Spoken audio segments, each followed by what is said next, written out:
Sow a thought, reap an act. Sow an act, reap a habit. Sow a habit, reap a character. Sow a character, reap a destiny. By William Thackeray. So, why is that something that was written a couple hundred years ago still keeps recycling? There's some sort of fundamental deep wisdom in that. And one of the questions I have, if everything in terms of destiny starts with a thought, why is it in education that we deal so little with thinking, that we actually deal with acts? You know, this first quote, you could, instead of a thought, you could say, sow an intent, reap an act, right? And it's the intent that then leads to reaping a destiny. And if there's a vague destiny or not much of a destiny, there's probably not much of an intent. If it's weak on the front end, the outcome will be weak. Okay? So flip the page to where you see these circles.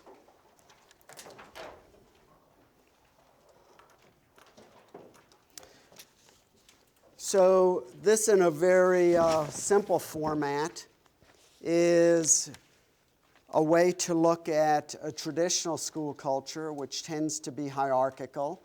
And everything that has hierarchy isn't necessarily bad. They're natural hierarchies. But many schools, the principal's on the top and exerts pressure on faculty and staff. Parents are remotely connected, and they exert, and faculty and staff and parents exert pressure on students. And that gives you student growth, and student growth is academic and character. Social, emotional, whatever words you want to use. Many of our schools that we went to were very much like that. Wouldn't you agree? And some of our schools are somewhat like that, although schools tend to be changing now. We're on a continuum, and let's take a look at intentional school culture, the way I use the word intentional, where the principal has shared and distributive leadership. Faculty and staff collaborate, not only with each other, but with the principal, with parents and students. Students have a deep sense of engagement, and parents have an understanding of what it means to partner. And again, we'll explore this more later, but I want to give you just a visual idea of a whole other way of organizing and thinking about your school and planting the intentionality of how your school might go about its way of promoting student growth. Which student growth looks larger? The second one, right? The intentional one. And I will share again that the results from school culture isn't the same as character. It's not the same as the academic work, but it's a delivery system. Does that make sense? The intentional school culture is a delivery system for engaged learning, for ownership of and development of one's character. And that's the power inherent in it. And does anyone in here not have a school culture? You got to have a school culture, right? The only question is the depth of understanding and intentionality in going about it. This is the larger context or larger culture that I think schools are in. And see if this makes sense. So I'm going to read the title from Elders of the Hopi Nation. Then I'd like for one person to read the first stanza and then just stop. And then another person initiate and read the next.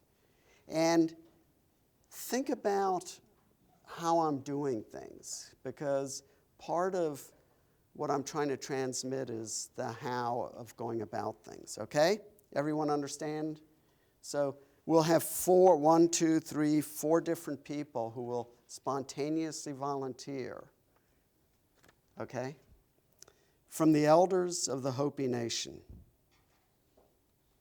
To my fellow swimmers, here is a river flowing now very fast. It is so great and swift that there are those who will be afraid, who will try to hold on to the shore. They are being torn apart and will suffer greatly.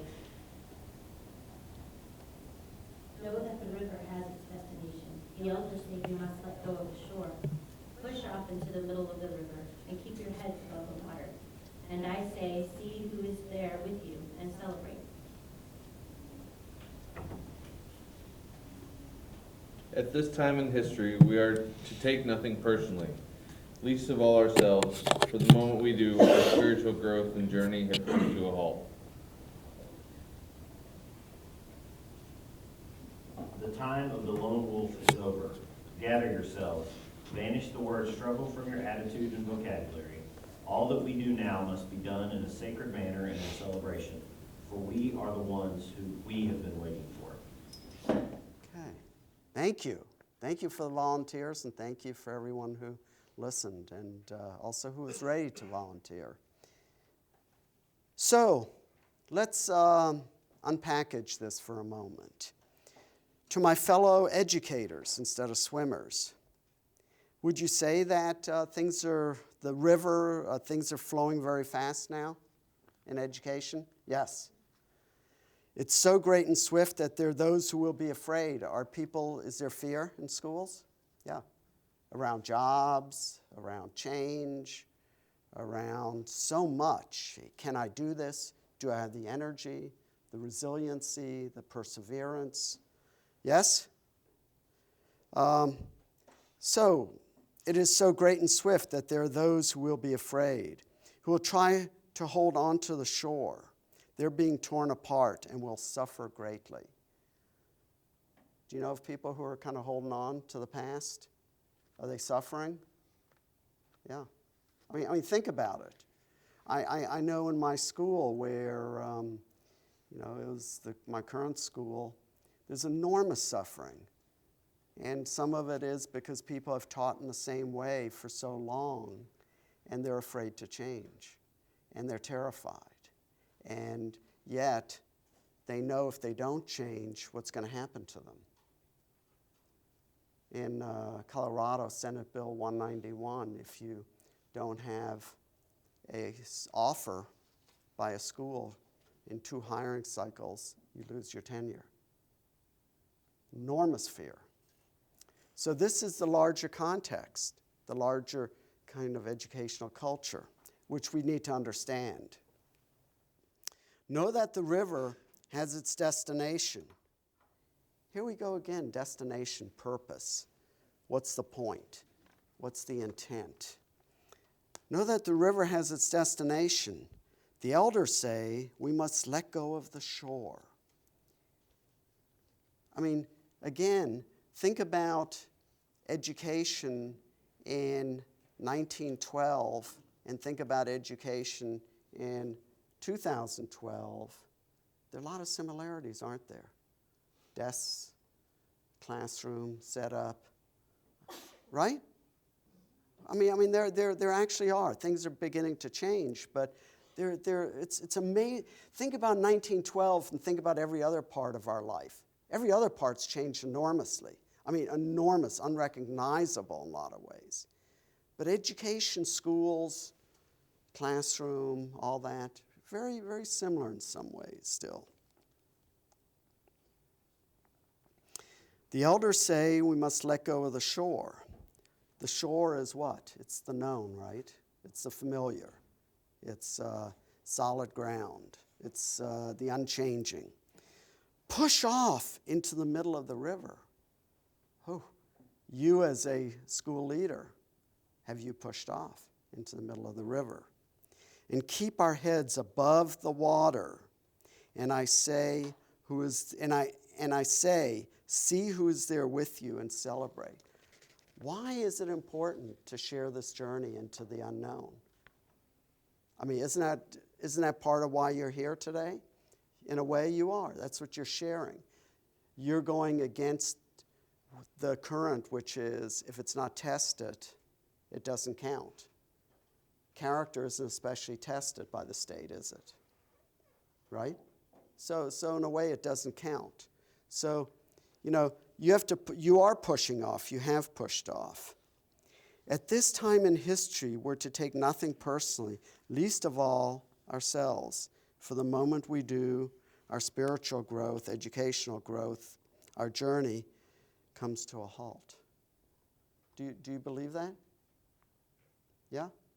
I mean, think about it. I mean, when we take things personally, like I'm trying to work with some of my teachers to let go of their anger because they're taking it personally that the school's being closed. And I said, that's not going to get you anywhere. It's not going to get you where you want to go. Where do you want to go? Well, I want a job somewhere in the district. Well, great. Taking all this personally isn't going to get you what you want, right? And so I mean, these are all things you know, but I'm just, again, having you reflect on what's going on. The time of the lone wolf is over. Are your teachers still closing their classroom door and doing their lesson without anyone really being all that aware of it? Are you a lone wolf principal? Are you a lone wolf educator? Instead of sharing and being open and learning and being vulnerable? Are your students that way? To be an effective student, I propose to you that you have to be vulnerable. It takes the vulnerability to participate the way you are participating in terms of volunteering to read. It takes vulnerability to ask a question that you're not so sure about something, if it's a genuine question. So, the last line, for we are the ones we've been waiting for. I think this is the point. Right here, you, everyone in this room, are the ones we've been waiting for. Everyone knows in education, when you really talk to them, that teaching to the test and narrowing education to the degree we've narrowed it, everyone knows that that's wrong, that there's more to us, more to who we are as full and whole human beings, that no one is speaking to, that no one is attuned to, that no one is celebrating. Is that right? I mean, when did we just become up here test scores? And it's only if there's a subject, social studies or whatever, music, that's not being tested. Is it taught well? Is it taught with enormous integrity? Think about it. So we all know that education has done some good things in terms of getting some of the academics right. But we also know that there are whole parts of the child that have been left behind. Yes? Yes? And I see it with kids. And one of the things I see is I see how emotions in education have been totally discounted. What we forget is it's our emotions. I want you to really get this. It's our emotions that captures our attention. Yes? Have you ever seen a kid who's upset in your class being able to learn? No. He's caught up in his emotions. So emotions point or capture our attention, and our attention really has to do with learning. When we pay attention or attend to something, we can learn. And right now, that's all been cut off, separated. And we have to rediscover it. The same way the body has been separated. If you had your students in your school all stand up with a sense of head and shoulders, a sense of personal dignity when they spoke, I can guarantee you that the quality of what they say will be different.